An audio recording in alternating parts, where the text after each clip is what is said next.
ကဲငယ်ချင်းတို့မုံနဲ့ဒီမုံနဲ့ဒီမုံနဲ့ဒီအမေမုံနဲ့ဒီအမေမုံနဲ့ဒီအမေ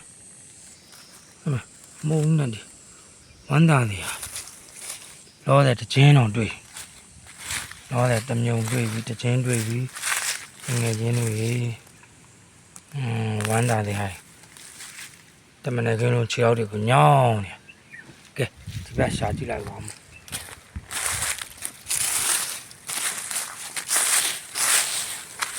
ဒီချက်ဒီဘက်ရှာကြည့်လိုက်ပါဦး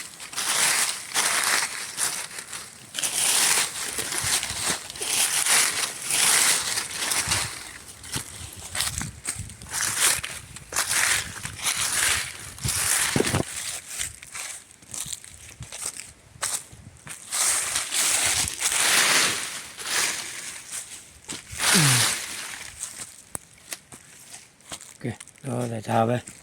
ဒါပဲတွေ့ကျေးဇူးများတင်တယ်ဘိုင်ဘိုင်